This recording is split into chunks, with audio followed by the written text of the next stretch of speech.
सबसे पहले एक टर्म दिया कैमिलो गोल्जी। कैमिलो गोल्जी कौन थे? जिन्होंने क्या किया, गोल्जी एपरेटस का डिस्कवरी किया था। इन्होंने सबसे पहले क्या किया था, ऑब्जर्व किया था। ये एक डेंसली स्टेंड रेटिकुलर स्ट्रक्चर्स होता है near the nucleus. Densely stand याद रखिएगा, क्या बहुत ज़्यादा काफ़ी ज़्यादा स्टेंड हो सकता है ये स्ट्रक्चर, ठीक है, कलर्ड हो सकता है। रेटिकुलर स्ट्रक्चर भी है जो कि न्यूक्लियस के पास में पाया जाता है, ठीक है। तो इसको हम लोग क्या बोलते हैं, गोल्जी एपरेटस, ठीक है। अब ये क्या है, these were later named Golgi body after him. इनके डिस्कवरी के बाद से इसको हम लोग गोल्जी एपरेटस को गोल्जी बॉडी भी बोलते हैं। अब देखिए इनका जो शेप होता है, स्ट्रक्चर्स होता है, वो डिफरेंट डिफरेंट टाइप का हो सकता है। They consist of many flat disc shaped sac vesicles पाए जा सकते हैं, ठीक है।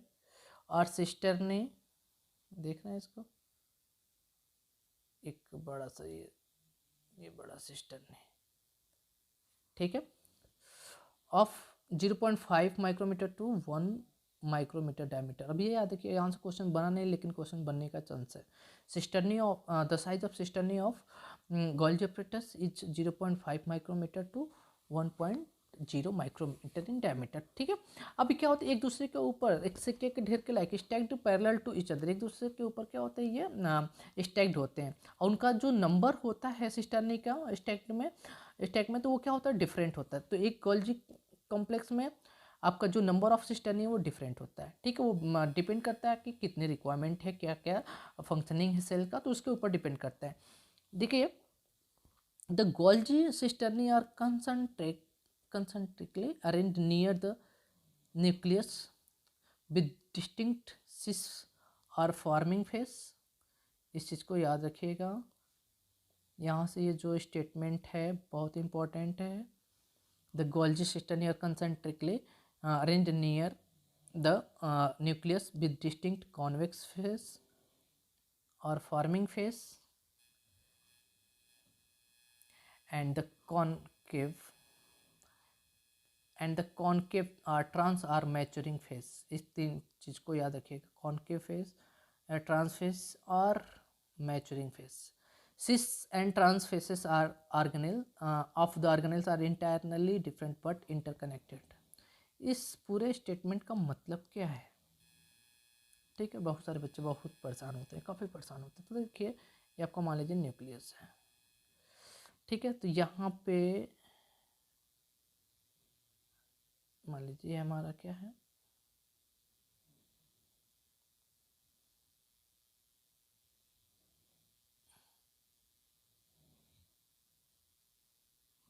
गोल्जी बॉडी है, ठीक है।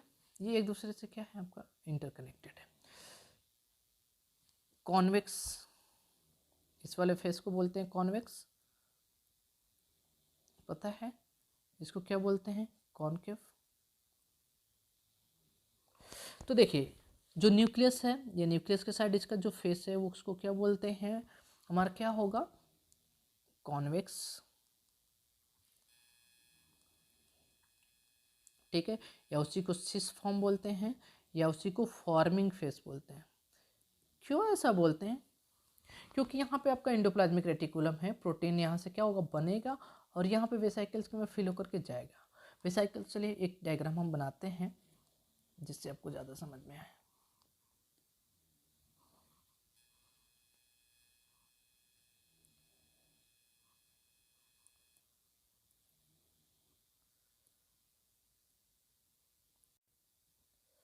देखिए यहाँ पे आपका न्यूक्लियस है, ठीक है। इसके आउटर मेम्ब्रेन के साथ हमारा क्या होगा, एंडोप्लाज्मिक रेटिकुलम होता है,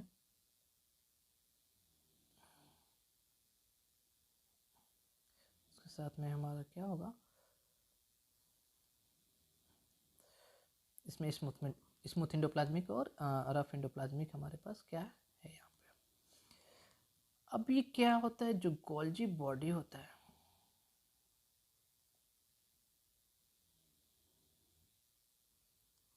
जो सिस्टर्नी होते हैं वो गोल्जी कॉम्प्लेक्स में एक दूसरे से इंटरकनेक्टेड रहेंगे, इंटायरली डिफरेंट होते हैं। तो देखिए एक हम सिस्टर्नी की बात करते हैं, तो ये है आपका क्या, कॉन्वेक्स फेस, या उसी को ट्रांस फेस बोलते हैं। ट्रांसफर फेस, या उसी को हम लोग बोलते हैं मैच्योरिंग फेस। मैच्योरिंग फेस क्यों ऐसा बोलते हैं, इसको बोलते हैं सिस कॉन्केव, सिस और फॉर्मिंग फेस।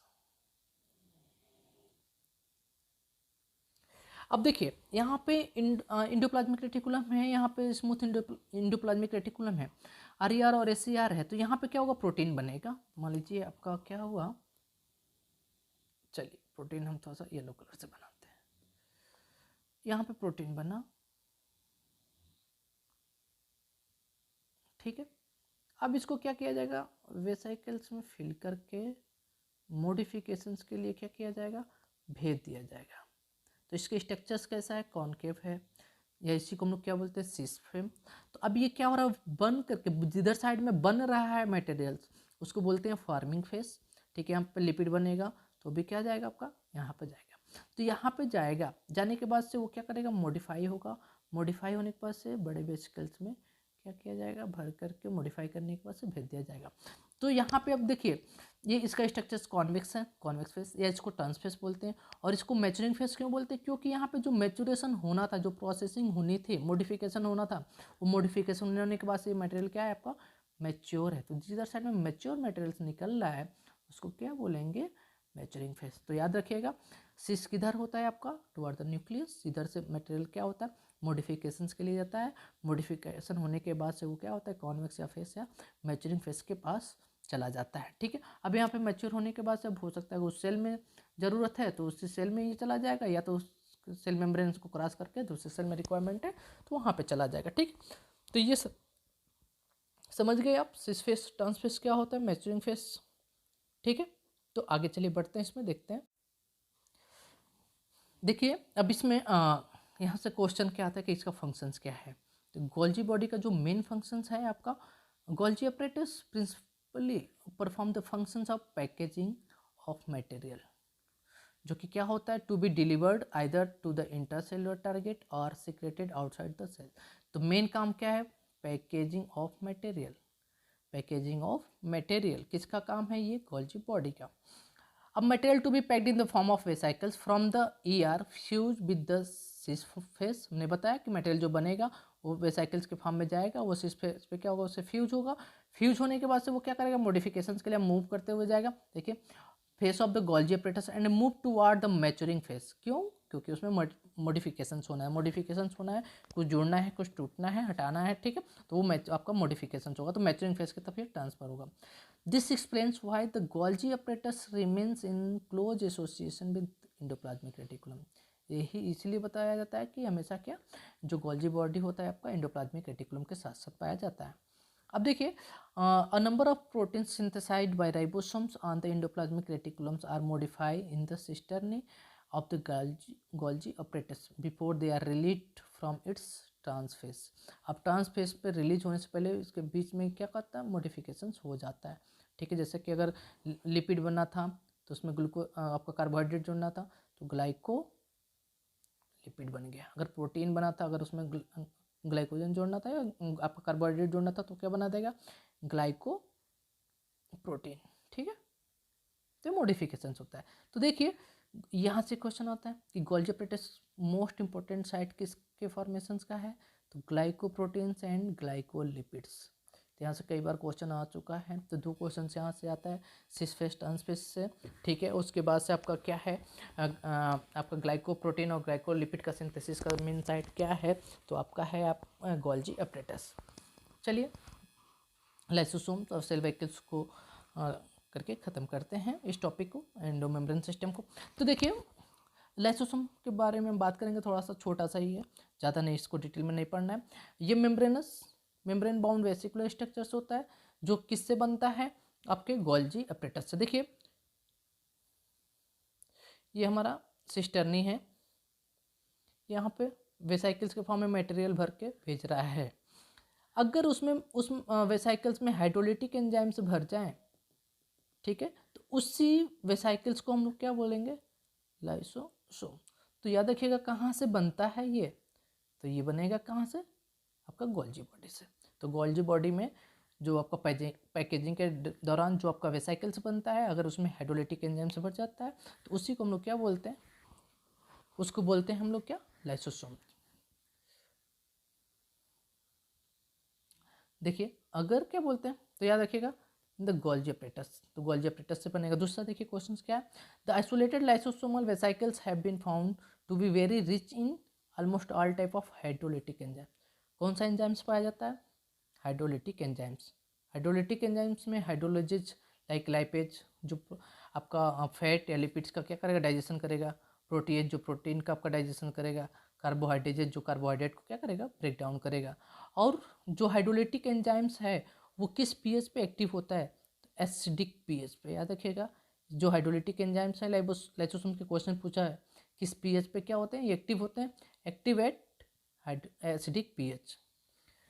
देखिए इसमें एक और चीज़ दिया है, the enzymes are capable of digesting carbohydrate, proteins, lipid and nucleic acid. तो सारे सब्सटेंस के ब्रेकडाउन के लिए इसमें क्या होता है, एंजाइम्स होता है, इसलिए इसको suicidal bag of the cell भी बोला जाता है। आप इतना ही रखिए, आगे जब डिटेल में पढ़ेंगे तो समझ में आएगा। Suicidal bag of the cell,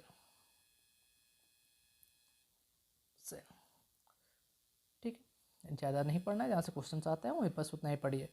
अब देखिए सेल वैक्यूल्स, अब नया एक टॉपिक स्टार्ट करते हैं हम लोग, क्या, सेल वैक्यूल। एक क्वेश्चन बताइए, क्वेश्चन, साइटोप्लाज्म का कंसंट्रेशन ज़्यादा होता है या सेल वैक्यूल का। दूसरा क्वेश्चन ये है कि सेल वैक्यूल का जो मेम्ब्रेन होता है उसे क्या बोलते हैं, उसे टोनोप्लास्ट बोलते हैं। ठीक है, टोनोप्लास्ट के थ्रू जो मूवमेंट होता है साइटोप्लाज्म से, जो आयंस और मटेरियल्स का सेल वैक्यूल्स में ट्रांसपोर्ट जो होता है वो एक्टिव ट्रांसपोर्ट होता है या पैसिव ट्रांसपोर्ट होता है, तो इसको हम लोग देखते हैं। ठीक है, पहली चीज, चलिए इसको हटाते हैं।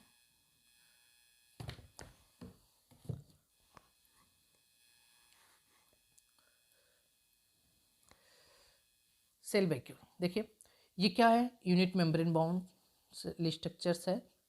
अब इसका जो मेम्ब्रेन है उसको बोलते हैं क्या, टोनोप्लास्ट। ठीक, साइटोप्लाज्म का जो कंसंट्रेशन होता है उससे ज़्यादा कंसंट्रेशन आपका क्या है, सेल वैक्यूल का है। ठीक है, तो देखिए यहाँ से आयंस का ट्रांसपोर्ट इसमें और अदर मटेरियल का जो ट्रांसपोर्ट होता है साइटोप्लाज्म से सेल वैक्यूल्स में, वो एक्टिव ट्रांसपोर्ट के थ्रू होगा या पैसिव ट्रांसपोर्ट के थ्रू। तो देखिए यहाँ पे साइटोप्लाज्म में कंसंट्रेशन कम है, यहाँ पे कंसंट्रेशन ज़्यादा है, तो against the concentration gradient transport हो रहा है, तो ये क्या होगा, एक्टिव ट्रांसपोर्ट। तो अगर ये क्वेश्चन, दो क्वेश्चन आपसे पूछेगा कि साइटोप्लाज्म का कंसंट्रेशन ज़्यादा होता है या सेल वैक्यूल का, तो सेल वैक्यूल का ज़्यादा होता है। जो टोनोप्लास्ट है, ठीक है, सेल वैक्यूल का मेम्ब्रेन, उसके थ्रू जो ट्रांसपोर्ट होता है वो एक्टिव ट्रांसपोर्ट होता है या पैसिव ट्रांसपोर्ट होता है, वो क्या होता है, एक्टिव ट्रांसपोर्ट होता है। ठीक है, अब चलिए थोड़ा सा देख लेते हैं जो एनसीईआरटी में दिया है। सेल वैक्यूल जो कि क्या होता है, मेम्ब्रेन बाउंड स्पेस होता है जो कि हमारा साइटोप्लाज्म में पाया जाता है। इसके अंदर क्या क्या होता है, वाटर होता है, सैप होता है, एक्सक्रीटरी प्रोडक्ट होता है और मटेरियल होता है जो कि हमारे सेल के लिए यूजफुल नहीं होता है। और सेल जो वैक्यूल है वो बाउंड होता है सिंगल मेम्ब्रेन से, जिसे हम लोग क्या बोलते हैं, टोनोप्लास्ट बोलते हैं। और प्लांट सेल में ये यहाँ तक कि 90% of the volume of the cell को कवर कर सकता है। ठीक है, can occupy up to 90% of the, अब ये स्टेटमेंट में आता है, राइट है या रॉन्ग स्टेटमेंट है, तो 90% of the volume of the cell को ये ऑक्यूपाई कर सकता है। अब देखिए plant, in plants the tonoplast facilitate the transport of a number of ions and other materials against the concentration gradient, that is into the vacuoles. Hence the concentration is significantly higher in vacuole than in the cytoplasm. ठीक है, तो इसलिए यहाँ पे again the concentration gradient होगा तो वो active transport होगा, ठीक है। साइटोप्लाज्म में कंसंट्रेशन ज़्यादा होता है मटेरियल्स का, आयंस का, या सेल वैक्यूल में, तो सेल वैक्यूल में ज़्यादा होता है। Again the concentration gradient transport होगा, तो वो आपका क्या होगा, एक्टिव ट्रांसपोर्ट। अब देखिए थोड़ा सा और दिया अमीबा के बारे में। इसमें कंटेक्टाइल वैक्यूल्स पाए जाते हैं, ठीक है, जो कि हेल्प करते हैं उसके ऑस्मो रेगुलेशन में और उसके एक्सक्रीशन में। ऑस्मो रेगुलेशन आप समझते हैं, वाटर वैलेंस को, वाटर एंड आयंस के वैलेंस को क्या बोलते हैं, ऑस्मो रेगुलेशन। हमारे बॉडी में मेनली किसके थ्रू होता है, किडनी के थ्रू। और animal cells, in many animal cells like protist में फूड वैक्यूल्स पाया जाता है, जो कि फूड जो बनता है किससे, by engulfing the food particles. तो बस इसको याद रखना है, कंटेक्टाइल वैक्यूल्स के थ्रू ऑस्मो रेगुलेशन और एक्सक्रीशन का काम होता है। फूड वैक्यूल्स का फॉर्मेशन कहते हैं, तो फूड पार्टिकल्स को इनगल्फ करने के वजह से इनमें क्या होता है, फूड वैक्यूल्स का फॉर्मेशन होता है। तो ये रहा आपका क्या, इंडोमेम्ब्रेन सिस्टम। इंडोमेम्ब्रेन सिस्टम में आपका कौन कौन सा सेल ऑर्गेनेल्स हो गया, 4 cell organelle, endoplasmic reticulum, Golgi body, ठीक है, लाइसोसोम एंड सेल वैक्यूल्स। तो एक एक के बारे में हमने डिटेल में पढ़ लिया, बस इतना ही पढ़ना, इससे ज़्यादा कुछ भी नहीं पढ़ना, इससे बाहर एक क्वेश्चन नहीं आएगा। एक क्वेश्चन भी आए तो आप हमसे बात करो, एक भी क्वेश्चन नहीं, मेरी गारंटी है कि एक भी क्वेश्चन इससे बाहर नहीं आने वाला है, ठीक है। चलो थैंक यू। अगर हमारा वीडियो आपके लिए हेल्पफुल हो, ठीक है, आपको अच्छे से समझ में आ रहा हो, तो प्लीज़ लाइक करें, शेयर करें एंड सब्सक्राइब करें। Thank you.